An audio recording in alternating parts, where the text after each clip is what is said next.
guys, and welcome to another episode of Annabelle's Conversations to Inspire. Today I'm going to be talking to Amy and Andrew from our Big Fat Travel Adventure. They left England to travel around the world for 1 year, and 5 years later they're still going. At the moment they're in Peru, so the Wi-Fi isn't the best, but bear with me. Enjoy! Thank you for being on my interview. No worries. You're welcome. Thank you for asking us. Yeah. So the first question is, how would you describe your life? Our life is very nomadic. Yes. We're free to do pretty much what we want and go where we want, you say? Yeah, we don't have kind of a traditional home. We have been just traveling around for the last 5 years and living in different countries, working as we go. So yeah, it's a bit of an unconventional lifestyle, but it's one that we enjoy. And it's filled with travel and adventure. Yeah.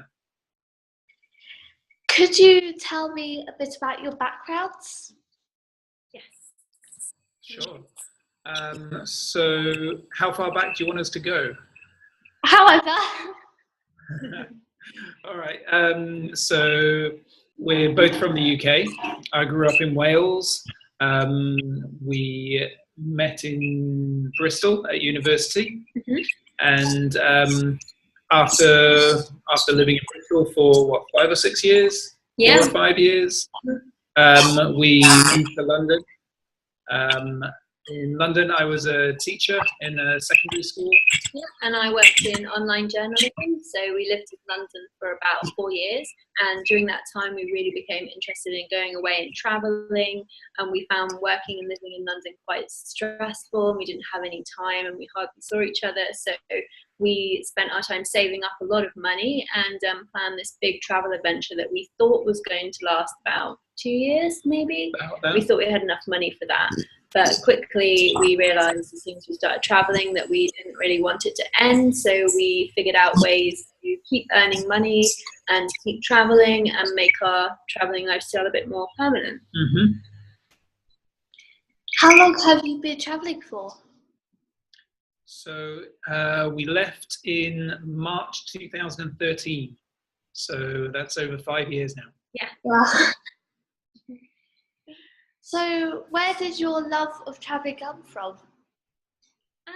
It's hard to say really. I think as a couple it came from after we'd sort of finished our studies, after I'd done my master's and you'd done your teacher training, we took a 3-week trip to Thailand, and that was in 2009, and it was then that we met people as we were traveling around who were on these year-long trips, and it never really occurred to us before that we could do that.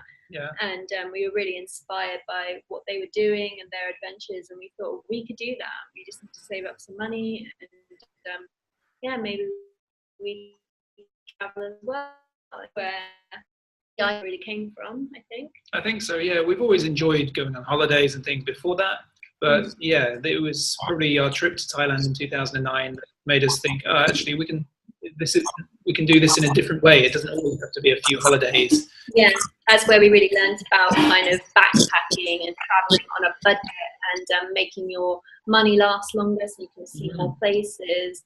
And we were really attracted to that kind of lifestyle. Yeah. And we also, before we left in London, we read loads of different travel blogs, and those really inspired us as well, because we read about people who were managing to live this full-time travel lifestyle, and we thought, well, let's give it a go. Yeah, why not? Exactly. What do you love about travelling? Well, I think maybe like we said about how we describe our life is we love to have the freedom to go where we want, when we want, kind of thing. That's really quite good. It's not something that many people have in this day and age. Yeah, we're very lucky to have that flexibility, and I love just not having like a routine. I don't, not having to get up at a certain time of day and be in a certain place to do my work. I can work from anywhere.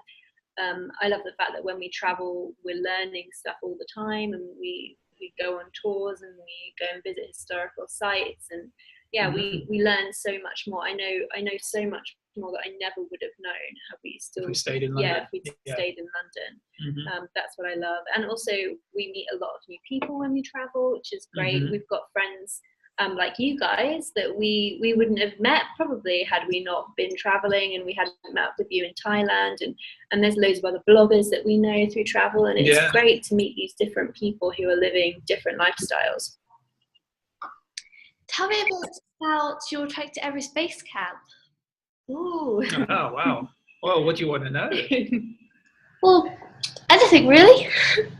Anything. All right. Well, I think it's probably the most incredible experience we've had. Yeah, you say? It's my favourite travel experience, and it's it is. And when it's happening, it can feel like hell when you're like battling the sickness and the tough terrain and just trekking with all your stuff all day.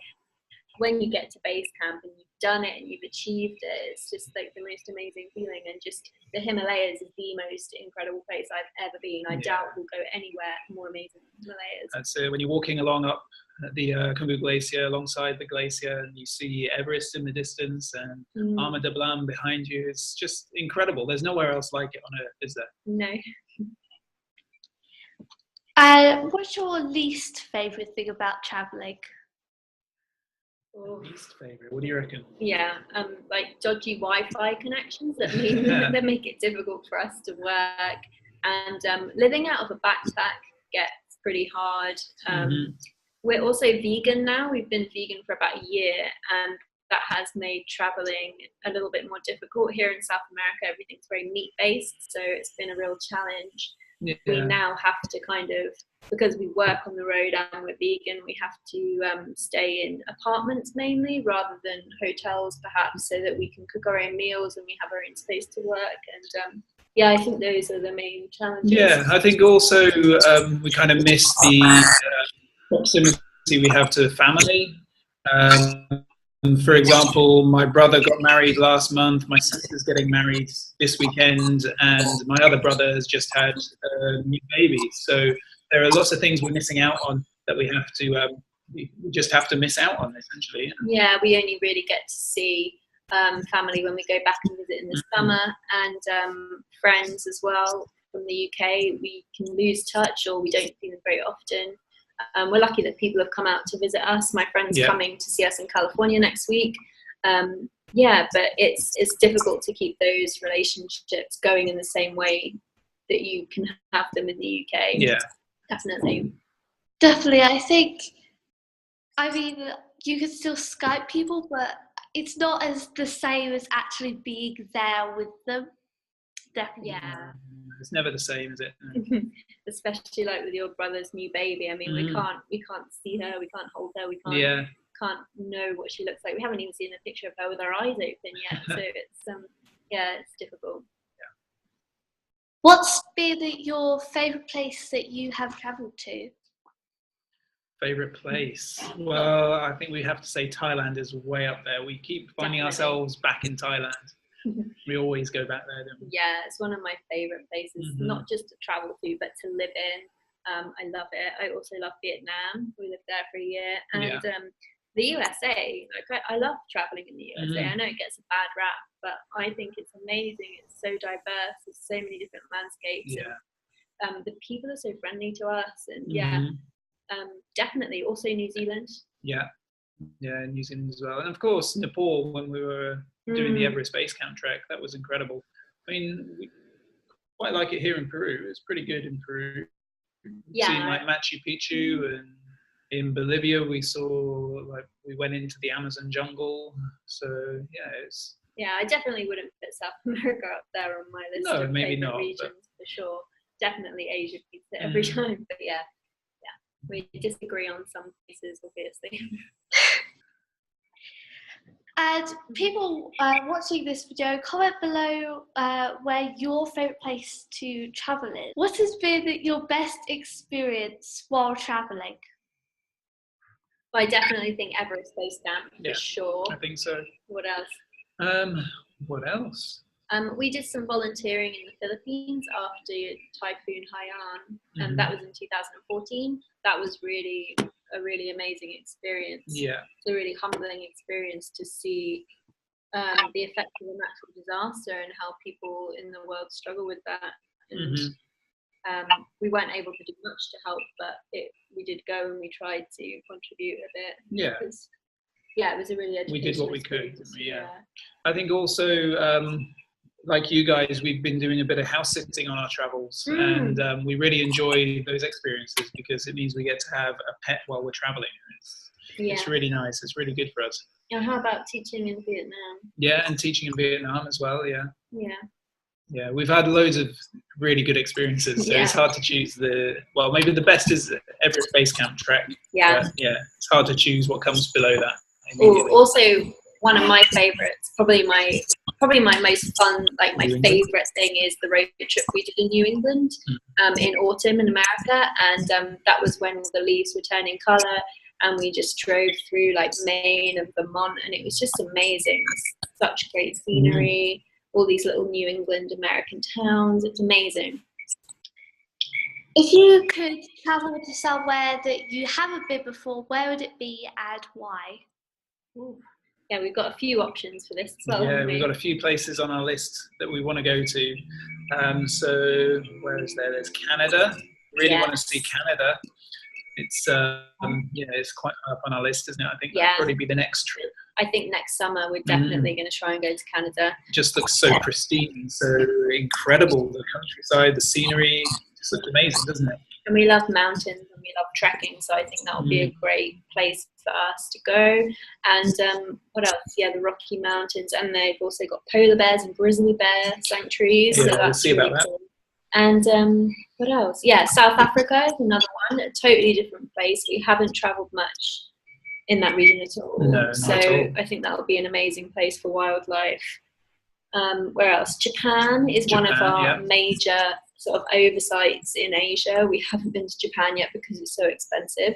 So we'd like to do a trip there, probably in like springtime for the cherry blossoms. The cherry blossoms, maybe. Yeah, I think those are the top countries on our list at the moment. If you became the king and queen of the world, what would be the first thing that you would do? Do you want to go first? First thing. I think we'd probably make the whole world vegan. Yeah, I think if we could do that, that would solve a lot of problems for the environment and for animal rights and for people's health as well. I think it's like being vegan has really changed our lives, and I think the whole world would be much kinder. I would also have like a magic wand and I could do this. I don't think being queen would allow me to, but I'd solve gender inequality all over the world and make sure that men and women are treated equally. Yeah. If you could meet anyone, a past, present, real or fictional, who would it be and why? Ooh, fictional as well. Fictional, nice. I would meet Dumbledore. I think he'd have quite a few pretty interesting stories to tell. Yeah. I'd love to meet Stephen King, is one of my favourite writers, and also Margaret Atwood is another one of my favourites. I'd love to have dinner with them. And who else would you? I would also say Alex Ferguson. I think it'd be quite interesting to talk to him about football. Yeah, politicians definitely. Michelle and Barack Obama. I think would be really interesting. Yeah, I think so. Any historical figures? Maybe not so much historical. I'd quite like to meet the Dalai Lama. That'd be interesting. Yeah, I think it would be interesting to meet some of the suffragettes from the from that time. Yeah, it's a good question. Quite a dinner party, yeah. It really makes you think. I think it's hard because I think half of you wants to have the chance to meet someone that's fictional, but the other half of me wants to meet someone that's historical as well. So, or a celebrity. I don't know. There's so many choices. So, what would be your perfect day? Perfect day. Probably it would be somewhere mountainous. We would have a really, really delicious kind of vegan pancake breakfast, I think. Yeah, go for a trek in the mountains. Have another really good vegan picnic with us. and invite all of our family and friends to be there. What else? And what else? I don't know. Maybe finish with dinner and a movie, some kind of movie or something like that. Yeah, reading, traveling. Yeah. What's one thing that you love doing? I guess traveling. Yeah, traveling. For me, writing is kind of what I do every day. But I used to do it a lot before I did it for a living. So for me, writing is definitely one of my passions. Yeah. And you? Anything else? Anything else?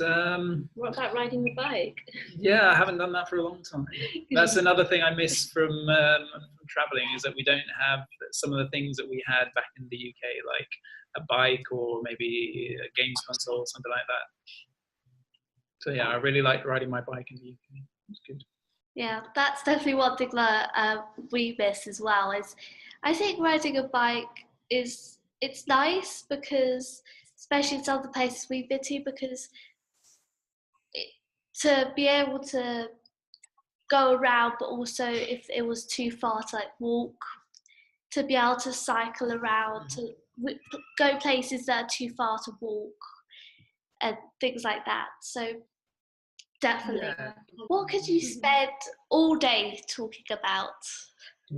Definitely travel. Yeah, the places we've been, the places we want to go. Yeah. Probably veganism as well. Yeah, I think like veganism. How good it is for the planet and for everybody on the planet.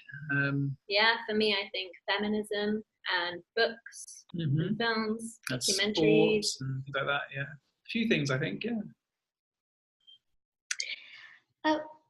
Do you like change in your life? Because I think some people really like change and try and do change very often, and some people kind of, I think, are afraid of change. So what about you? I kind of get both sides of that, because I half of me really doesn't like change. I do sort of like left devices, I will just do the same thing. Like I do like having a routine, I like the comfort of it, and I do get really scared about doing new things. I always have, but I think that's why I sort of challenge myself to go traveling and to live a different lifestyle, so that I can get out of my comfort zone, and I know it's good for me to do different things. So I try to embrace change a lot. Yeah, it's obviously good for us to change and to move around and do certain things. But there is obviously that part of you that likes a bit of a routine. But you can still have a kind of routine while you're moving around and changing at the same time. Yes, definitely. Who inspires you and why?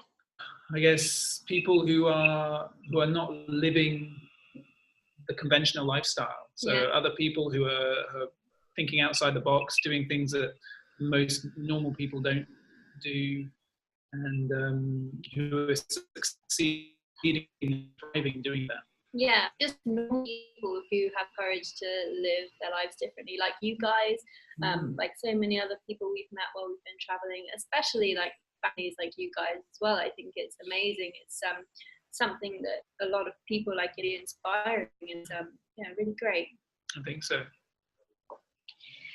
Who would you love to see me interview next? Yeah, we thought about this. Yeah. Did we say Earthling Ed? Yeah, there's a UK activist called Earthling Ed, who's a vegan who knows a lot about animal rights, and we thought, because I know you guys love animals, that might be a good person for you to interview. And also some more sort of traveling families too. Yeah, that'd be pretty cool. Yeah. And the last question is, if people wanted to contact you, how would they do that? They can visit our blog, which is www.ourbigfattraveladventure.com, and we have a contact form. They can email us, and we also have a Facebook page. Yeah, Instagram, Twitter, Pinterest, all the usual kind of social media channels. You can find them all on our blog. Great. So that is the end of the interview. Thank you so much for being here. Thank Thank you. Really good questions. I like Yeah, that. brilliant. Thank you, Amy and Andrew, for doing that wonderful interview with me, and thank you guys at home for watching. See you next time. Bye!